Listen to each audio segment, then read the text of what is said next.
Seleksi kompetensi teknis sejumlah 100 butir soal. Nah, ini kalau yang pelamar umum berarti harus diselesaikan dalam waktu 120 menit. Kemudian yang kompetensi manajerial dan sosio-manajerial, ini sejumlah 25 butir soal. Kemudian kompetensi sosiokultural ini sejumlah 20 butir soal. Jadi kalau ditotalkan manajerial dan sosiokultural ini ada 45 soal dan harus diselesaikan dalam waktu 40 menit. Gitu, ya. Kemudian untuk wawancaranya ini hanya 10 soal, berarti harus diselesaikan untuk 10 menit juga. Jadi satu soalnya harus selesai dalam waktu 1 menit, idealnya begitu. Gitu, ya. Kemudian poin ke-12 ini teman-teman juga harus tahu pembobotan nilai untuk Assalamualaikum warahmatullahi wabarakatuh. Selamat siang Sobat Pursasma, jumpa lagi dengan saya di Mangga Pursa Channel edukasi dan informasi. Oke Sobat Pursasma, kali ini saya akan bahas tentang nilai ambang batas, nilai ambang batas seleksi kompetensi bagi pelamar umum. Oke, ingat ini bagi pelamar umum pada pengadaan pegawai pemerintah dengan perjanjian kerja untuk jabatan fungsional guru di instansi daerah tahun anggaran 2022. Oke, jadi bagi teman-teman semua yang mungkin di instansi daerahnya membuka formasi untuk umum ya, untuk pengadaan P3K guru, di sini saya akan bahas tentang nilai ambang batas. Kira-kira untuk teman-teman semua bisa masuk dalam kategori lulus passing grade, kira-kira harus mendapatkan perolehan nilai berapa ya. Tapi sebelum saya mulai videonya, bagi teman-teman semua yang baru menemukan channel ini, jangan lupa klik like, share, komen, dan subscribe untuk mendukung berkembangnya channel ini. Jangan lupa juga untuk mengaktifkan tanda loncengnya agar teman-teman semua tidak ketinggalan informasi. Oke, kita mulai teman-teman semua untuk videonya. Oke, nilai ambang batas untuk teman-teman semua bagi pelamar umum yang tentunya di 2022 kemarin sudah mendaftar ya untuk mengikuti seleksi pengisian formasi P3K untuk guru khususnya di instansi daerah yang tentunya membuka. Nah, ini saya akan berikan gambarannya, kira-kira teman-teman semua harus lulus dengan nilai berapa.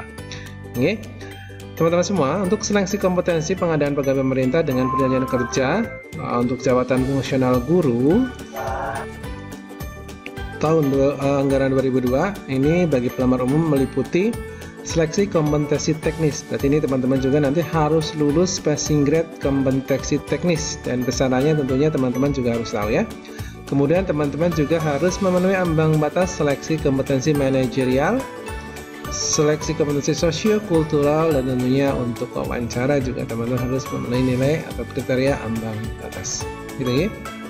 Nah, ini untuk yang kedua, materi seleksi kompetensi teknis sebagaimana dimaksud pada diktum pertama meliputi, nah ini materi teknis bertujuan untuk menilai penguasaan pengetahuan teman-teman semua, kemudian keterampilan teman-teman, dan sikap perilaku yang dapat diamati, diukur, dan dikembangkan spesifik berkaitan dengan bidang teknis jabatan. Oke. Kemudian materi kompetensi manajer bertujuan untuk menilai penguasaan pengetahuan, keterampilan, dan sikap atau perilaku berorganisasi yang dapat diamati, diukur, dan dikembangkan terkait dengan tentang integritas, kerjasama, kemudian komunikasi, orientasi pada hasil, kemudian pelayanan publik, kemudian pengembangan diri dan orang lain, mengelola perubahan, dan tentunya pengambilan keputusan. Nah, ini adalah isi materi dari kompetensi manajerial. Kemudian untuk kompetensi sosiokultural ini bertujuan untuk menilai penguasaan pengetahuan, keterampilan, dan sebagainya memenuhi aspek kepekaan terhadap perbedaan budaya, kemampuan berhubungan sosial, kepekaan terhadap konflik, dan empati tentunya. Kemudian untuk wawancara bertujuan untuk menilai integritas dan moralitas. Gitu, ya. Kemudian untuk seleksi kompetensinya tentunya masih pakai CET UNBK, ya, atau sistem komputer ASIS, tes ujian nasional berbasis komputer. Gitu, ya. Kemudian untuk kompetensi teknis nanti teman-teman semua dilaksanakan dalam durasi 120 menit. Kemudian manajerial dan sosiokultural ini 40 menit waktunya, kemudian untuk wawancara hanya 10 menit. Jadi kalau di total hanya 170 menit. Gitu, ya. Kemudian durasi waktu pelaksanaan kompetisi sebagaimana dimaksud pada ketum 4, 5, dan ke-6 bagi penyandang disabilitas atau tunanetra. Nah ini ya, durasi kompetisi teknis sebagaimana dimaksud diktum ke-7 dilaksanakan dalam waktu 150 menit.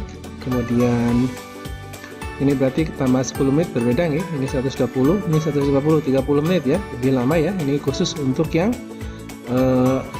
disabilitas nih. Kemudian manajer sosiokultural 55 menit, kemudian untuk wawancara 15 menit. Nah, ini memang ada beda nih. Kemudian jumlah soal keseluruhan seleksi kompetensi sebagaimana dimaksud pada diktum pertama adalah 155 soal ya. Dengan rincian seleksi kompetensi teknis sejumlah 100 butir soal. Nah, ini kalau yang pelamar umum berarti harus diselesaikan dalam waktu 120 menit. Kemudian yang kompetensi manajerial dan sosio manajerial ini sejumlah 25 butir soal. Kemudian kompetensi sosiokultural ini sejumlah 20 butir soal. Jadi kalau ditotalkan manajerial dan sosiokultural ini ada 45 soal dan harus diselesaikan dalam waktu 40 menit gitu nih. Kemudian untuk wawancaranya ini hanya 10 soal, berarti harus diselesaikan untuk 10 menit juga. Jadi satu soalnya harus selesai dalam waktu 1 menit, idealnya begitu. Oke. Kemudian poin ke-12 ini teman-teman juga harus tahu pembobotan nilai untuk materi soal seleksi kompetensi sebagaimana tersebut pada ketum pertama, yaitu untuk seleksi kompetensi teknis ini jika teman-teman menjawab benar maka akan mendapatkan skor 5, tapi kalau salah maka skornya adalah 0 ya. Jadi untuk kompetensi teknis ini teman-teman semua biasanya gagalnya di kompetensi teknis ya, karena bobotnya kalau benar 5, kalau salah 0. Kemudian untuk kompetensi manajerial jawaban benar paling rendah adalah 1, kemudian paling tinggi jawabannya adalah 4. Jadi tidak ada jawaban yang salah, intinya punya poin semua, cuma dilihat saja mana yang paling betul dan mana yang paling mempunyai bobot tertinggi. Kemudian untuk kompetensi sosiokultural nanti poin tertingginya adalah 5, poin terendahnya adalah 1 ya. Tidak menjawab nilainya 0 ya, ini tidak ada jawaban yang salah. Kemudian untuk wawancara ini bobotnya paling tinggi adalah 4, paling rendahnya adalah 1, tidak menjawab 0. Jadi silakan teman-teman menjawab saja, kalaupun nanti jawabnya salah paling rendah ya paling dapat nilai 1 ya. Kemudian nilai kumulatif paling tinggi untuk seleksi kompetensi sebagaimana dimaksud pada diktum pertama adalah 740, di mana yang 500 adalah nilai maksimum untuk kompetensi teknis, 200 poin adalah nilai maksimum untuk manajerial dan sosiokultural, dan 40 adalah untuk nilai wawancara. Oke, itu ya teman-teman semua. Kemudian kira-kira nilai ambang batasnya apa saja sih dan berapa harus kita lampaui itu? Nah, ini adalah daftar nilai ambang batas seleksi kompetensi teknis bagi pelamar umum pada pengadaan pegawai pemerintah dengan perjanjian kerja untuk jabatan fungsional guru. Jadi nanti per formasi itu beda ya teman-teman semua. Misalnya di sini bentuk satuan pendidikannya adalah TK, mata pelajaran adalah guru kelas, maka dia harus memenuhi kriteria ambang batas untuk kompetensi teknis. Ini khusus teknis ya, karena yang membedakan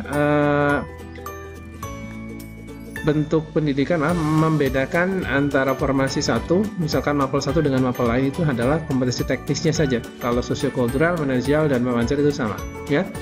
Jadi untuk TK, bentuk satuan pendidikan TK untuk guru kelas, materi soal teknis guru kelas ini harus memenuhi ambang batas 260. Kemudian untuk mata pelajaran agama Buddha untuk SD, ya ini materi soal teknis Buddha, agama Buddha ini sebesar 325. Hindu pun sama, masih 325. Nah ini kok ada 320 apa? Nah ini guru kelas SD ya, ini kompetensi teknisnya harus memenuhi ambang batas sebesar 320. Kemudian penjas orkes, nah ini penjas orkes untuk SD, ini nilai ambang batasnya 275. Gitu nih. Agama Buddha 325, kemudian bahasa Indonesia ini harus memenuhi ambang batas sebesar 265 untuk tingkatan SMP. Apa beda dengan SMA? Bisa jadi berbeda teman-teman semua. Bahasa Inggris 270, ya, bimbingan konseling juga harus memenuhi ambang batas 270. IPA 270, kemudian IPS ini 305, ini besar sekali, tinggi ya teman-teman semua. Matematika ini kalau untuk tingkatan SMP, tingkatan SMA ini hanya 205. Dan penjas orkes 280, PPKN 330 tinggi, prakarya itu 250 teman-teman semua. Kemudian seni budaya 280 untuk tingkat SMP ya. Untuk TIK-nya 235 untuk tingkat SMP.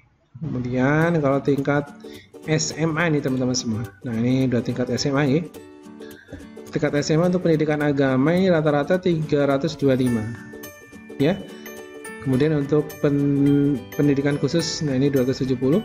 Ini untuk agama juga masih 325. Nah, ini untuk agama antropologi ini nilai ambang batasnya 200 teman-teman semua, ya, lebih kecil dibanding yang lain, ya.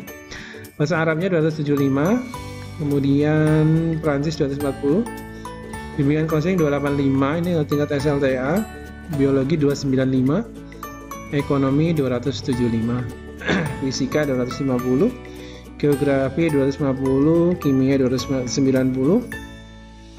matematika 290, ini tinggi sekali teman-teman semua ya. Kemudian penjelasan orgasnya 270, PPKN-nya 320, prakarya kewirausahaannya 260. Sejarahnya ini 300 dan sebagainya. Ini berbeda semua teman-teman semua. Untuk SMK apakah sama? Nah, kita lihat saja untuk SMK. Untuk SMK misalkan matematika tadi 290 untuk SMA ya. Kalau untuk matematika SMK berapa coba? Matematika SMK.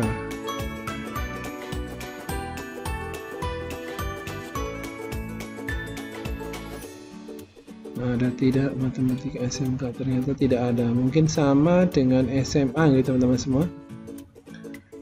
Nah, kalau kimia sama SMA SMK, kuliner, ekonomi, visual, biologi, konseling, akuntansi, agribisnis, Hindu. Mungkin matematika sama. Nah, ini adalah nilai ambang batas teman-teman yang harus dilampaui ya. Nah, untuk tes seleksi P3K tahun 2022 yang mungkin teman-teman semua tinggal menunggu saja jadwalnya. Begitu, mudah-mudahan video ini bisa membantu. Selamat siang, assalamualaikum warahmatullahi wabarakatuh.